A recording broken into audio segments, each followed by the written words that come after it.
गजाननं भूतगणादिसेवितं कपित्थजम्बो फलचारुभक्षणम् उमासुतं शोकविनाशकारकं नमामि विघ्नेश्वरपादपङ्कजं।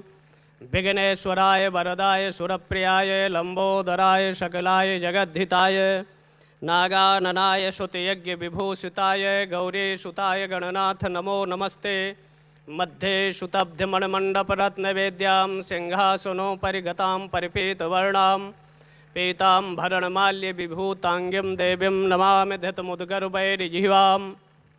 उपस्थित ज्योतिषपीठाधीश्वर जगतगुरु शंकराचार्य जी महाराज, राष्ट्रीय स्वयंसेवक संघ के प्रमुख मोहन जी भागवत, महामंडलेश्वर उमाकांतरानंद सरस्वती जी महाराज, जगतगुरु रामानुजाचार्य वल्लभाचार्य निवारकाचार्य और इस आयोजन के सूत्रधार जितेंद्र नाथ जी, उपस्थित मंचस्थ संत वृंद, उपस्थित सीता सावित्री गार्गी मैत्री अनुसुईया शक्ति स्वरूपा माताओं, उपस्थित इस आयोजन समिति से जुड़े हुए समस्त पदाधिकारी सदस्य वृंद, मीडिया के पत्रकार बंधुओं, स्थानीय प्रशासन के उपस्थित जवान वृंद, ये माक्ति संगम है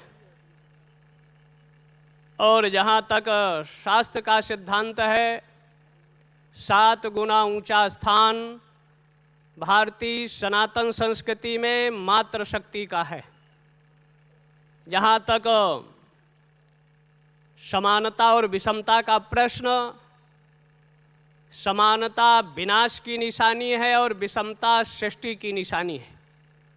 जहाँ तक विश्व पटल पर विश्व शांति, विश्व सद्भाव और विश्व एकत्व की शिक्षा संस्कार विश्व में देने वाली अगर अनादि अपौर से कोई संस्कृति थी, वो वैदिक सनातन हिंदुओं की संस्कृति थी, जिस संस्कृतियों को मिटाने के लिए अनादिकाल से प्रहार कुठाराघात भारत भूमि पर होते रहे। लेकिन जहाँ नारियों ने अपने शरीर की आहुतियाँ दे दिया, पद्मिनी जैसे नारियों ने दहकती हुई अग्नि की चिताओं पर, लेकिन अपने धर्म, अपनी मर्यादा, अपने संस्कारों को छूने नहीं दिया। विश्व पटल पर अगर देखा जाए, लंका की भूमि पर जगत जननी पराम्बा भगवती सीता के सामने कोई परपुरुष रावण आया तो भारतीय नारी ने तृणधर ओट कहत वैदेही, भगवती जगत जननी सीता ने अपने सामने पर्दा रखकर रावण को उन शब्दों में फटकार लगाया था और अपने पति को सिंह के रूप में स्थापित किया था। ऐसे क्रोध में आकर रावण ने कटार निकाला। लेकिन जब चरित्र का बल होता है, संस्कार का बल होता है, क्योंकि 7 तत्व हमारे यहाँ पृथ्वी के रक्षण संवर्धन में अहम भूमिका अदा करते हैं। गोभिर विप्रश्च वेदश्चा सती भी सत्यवाद भी अलुबदय दान शीलश्चा सप्तते धायते मही। पहला स्थान गाय का था, विप्रों का था, वेदों का था और सतियों का था।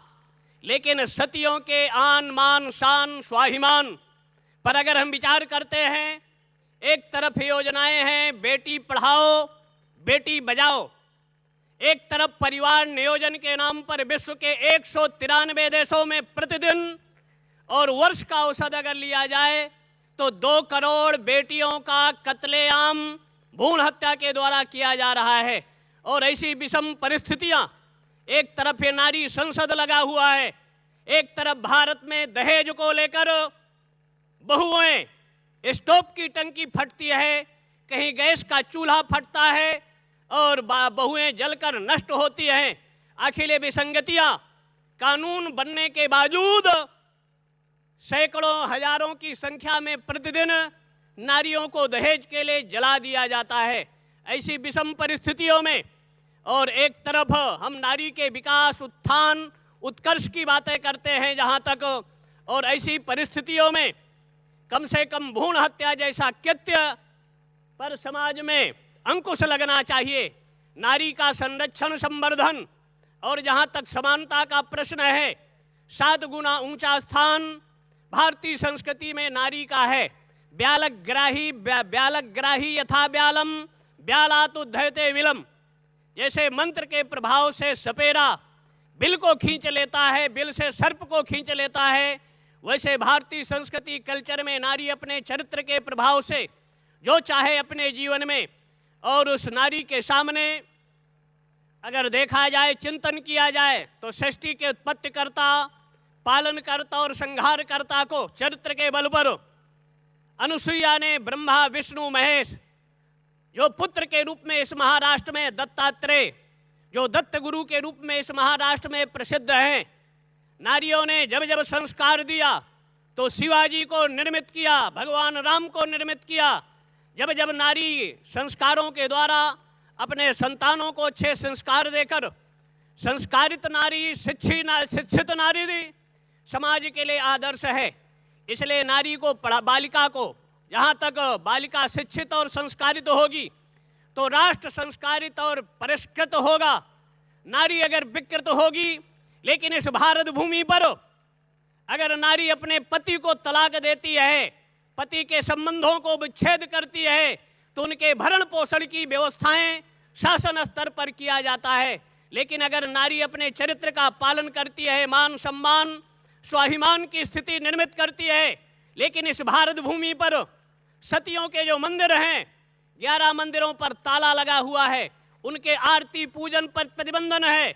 सती प्रधान ये भारत देश था और सतियों के तप के प्रभाव से जो चाहा उन्होंने अपने जीवन में नारी के संस्कार, नारी का चरित्र निर्माण और नारी की शिक्षा, नारियों के ही संस्कार से अगर देखा जाए तो भोसले परिवार का यहाँ सृजन होता है। बाजीराव पेशवा जैसे जिन्होंने राष्ट्र के लिए अपनी तलवारों को उठाकर, और जब समाज में महिषासुर, चंडमुंड, रक्तबीज जैसे अनाचारी दुराचारी समाज में त्राहि त्राहि पैदा करते हैं, तो उन विषम परिस्थितियों में नारी दुर्गा के रूप में, कहीं काली के रूप में, कहीं चंडी के रूप में, कहीं छिन्न मस्तका के रूप में, भगवती छिन्न मस्तका ने अपने शरीर का मस्तक काटकर 9 विद्याओं को अपना रक्त पान कराकर समाज के उन अनाचारी दुराचारियों को संहार करने के लिए नियुक्त किया था। तो जब जब समाज में विषम परिस्थितियां, और यहाँ तक लायक से लायक पुत्र हो उसका पाद प्रक्षालन या पैर प्रणाम माता पिता नहीं करते हैं, लेकिन घर में नालायक से नालायक भी बेटी हो उसको माता पिता समय से संस्कार देते हैं, उसका पाद प्रक्षालन करते हैं। इसलिए नारी का जहाँ तक स्थान भारत की संस्कृति में, भारत के कल्चर में और भारत के इतिहास में, भारत की नारी ने जहाँ गवर्नर, प्रधानमंत्री और राष्ट्रपति तक का सफर अर्जित किया है, वो अपने ज्ञान के बल पर, अपने साधना के बल पर और चरित्र के निर्माण पर। अगर नारी संस्कारित है, अपने बच्चों को संस्कार देती है, तो संस्कार के प्रभाव से ऐसे संतानों का सृजन होता है जो राष्ट्र, समाज और विश्व के लिए पाथेय होते हैं। दुनिया में अनेक आप लोगों ने सुना होगा, देखा होगा, लेकिन जहां तक नारी का प्रश्न है, चरित्र के क्षेत्र में, पतिव्रता के क्षेत्र में, जहां राम का एक पत्नी व्रतधारी देखा गया है कि एक पत्नी का उन्होंने जीवन में निर्वाह किया, लेकिन सतियों के क्षेत्र में, सती के क्षेत्र में जब जब ये भारत भूमि का संस्कार आया, और आज भी अगर नारी सशक्त हो जाए, जागृत हो जाए और एकबद्ध हो जाए, तो कोई ऐसा असंभव कार्य नहीं है इस दुनिया में।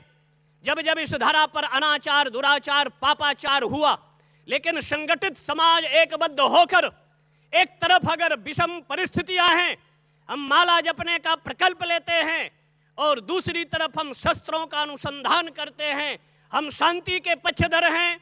हमारी वैदिक सम्मेलन के माध्यम से कर्मकांड, उपासना कांड और ज्ञान कांड, 80% कर्मकांड का आधार होता है वेद, उपासना कांड का आधार है वेद, और ज्ञान कांड का आधार है वेद प्रस्थान त्रयी के रूप में। और यहाँ जो यज्ञ, रुद्र यज्ञ हो चल रहा है, शिव महिमन स्तोत्र का पाठ आदि का क्रम, यहाँ जो करोड़ों की संख्या में शिव की उपासना से, लेकिन भगवान शिव ने भी समाज के संरक्षण संवर्धन के लिए कालकूट विष का पान किया था। तो आज की इन विषम परिस्थितियों में एक तरफ हिंदू समाज के सामने जो अनेक तरह की बुराइयां समाज में व्याप्त हैं, राष्ट्रवादियों के सामने संकट की परिस्थितियां हैं, लेकिन देशद्रोहियों को पुष्पित किया जा रहा है, पल्लित किया जा रहा है। ललाटे काश्मीरम, जिस काश्मीर की घाटी पर हम जगत जननी पराम्बा भगवती वैष्णवी का, जहाँ के खेतों में केसर उत्पन्न होता था, भगवती वैष्णवी भगवान आदि शंकराचार्य ने जहाँ शक्ति तत्व का खंडन किया करते हुए काश्मीर की घाटी पर जब पहुंचे थे, लेकिन सौंदर्य लहरी के माध्यम से जब शक्ति का साक्षात्कार हुआ, लेकिन आज काश्मीर की घाटी 6 महीना से घायल है। आतंकवादी को मारने के बाद वहां की गवर्नमेंट उनके परिवार को सुविधा दे रही है, और ऐसी परिस्थिति में जो वहां के रक्षक सैनिक हैं उनके सर पर प्रहार किया जा रहा है, सर घायल कर दिए जा रहे हैं। सेना को विशेषाधिकार दे दिया जाए। अगर भारत के संविधान पर, भारत के ध्वजा पर उनकी आस्था नहीं, ऐसे लोगों के साथ शक्ति से निपटना चाहिए, ऐसे लोगों को कुचल देना चाहिए, तभी भारत के संविधान कल्चर की रक्षा हो सकती है। और इसके लिए आत्मबल की जरूरत है, सशक्त तत्व की जरूरत है और एकता की जरूरत है। ये कश्मीर में नाग मुंह फैलाए खड़े हुए हैं। एक तरफ पड़ोसी हमको धमकी देता है कि हम भारत को जख्म देंगे, हमारे सैनिकों को मार रहा है, और शांति की भाषा पड़ोसी को समझ में नहीं आती। तो शांति की भाषा अगर समझ में नहीं आती तो एक समग्र भारत राष्ट्र में एक अहिंसात्मक और हिंसा की क्रांति की जरूरत है। और वो क्रांति के लिए ही आपको जगाने के लिए ये 3 दिवसीय चिंतन, मनन और मंथन का ये सूत्रपात किया गया है कि उत्तिष्ठ जागत प्राप्त ब्रान निबोधत सुरस्य धारा कवयो विदंती, उठिए जागिए। और आपके अंदर जो सिंहत्व है, जैसे समर्थ रामदास ने शिवाजी को जगाया था, तो आज राष्ट्रीय स्वयंसेवक संघ और जितेंद्र नाथ जी के माध्यम से संपूर्ण भारत के 80 करोड़ लोगों को जगाने का ये शंखनाद किया जा रहा है।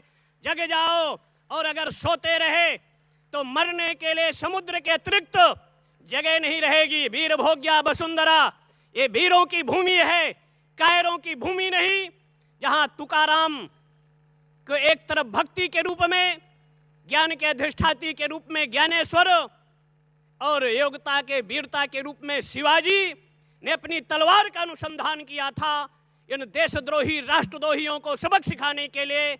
इसलिए जग जाओ, एक हाथ में माला रखो और एक हाथ में भाला रखो, भारत के उन देशद्रोहियों को सबक सिखाने के लिए। और ऐसी परिस्थिति में अगर आज भी नहीं जगे तो परिणाम क्या होगा?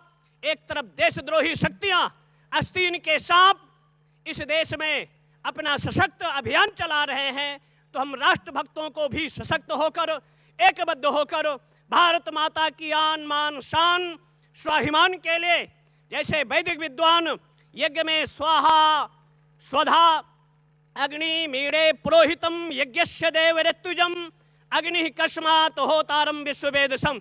यज्ञ में वैदिक विद्वान आहुति देते हैं विश्व की मंगल कामना के लिए, वैसे मेरे देश के स्वतंत्रता संग्राम सैनिकों ने मातृभूमि को यज्ञ भूमि मानकर अपने जीवन की आहुतियां दिया था।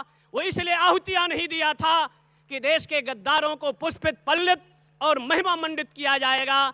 एक तरफ आतंकवादी भारत की सर्वोच्च पंचायत पर हमला करने वाले के लिए इस महाराष्ट्र की भूमि पर 11 से 15 करोड़ के लिए BBIP जेल बनाई जाती है। और अगर आतंकवादी को न्यायपालिका के दंड देने के बाद अगर चौराहे पर खड़ा कर गरम तेल से स्नान कराया गया होता, लोहे के डंडे से उसकी मालिश की गई होती और 6 इंच छोटा कर कुत्तों के आगे डाल दिया होता, तो आतंकवादियों की हिम्मत नहीं पड़ती कि भारत पर अटैक करते।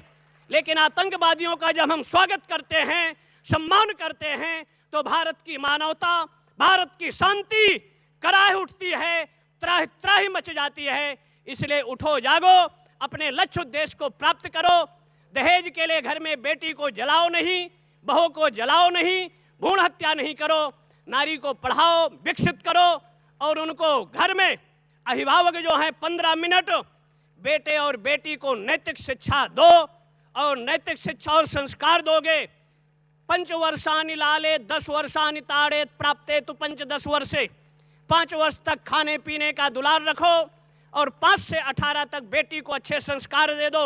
उसके बाद स्वतंत्र छोड़ दो, चाहे बेटी हो चाहे बेटा, उसमें विकृति नहीं आएगी। संस्कार ही आपकी संस्कृति है, जिस संस्कार को मिटाने के लिए अनादिकाल से प्रयास होते रहे। भगवान विश्वनाथ, माता अन्नपूर्णा और काशी के कोतवाल बाबा भैरवनाथ आप सबको शक्ति दें, समर्थ दें, अपने लक्ष्य उद्देश्य में ये कार्यक्रम सफल हो।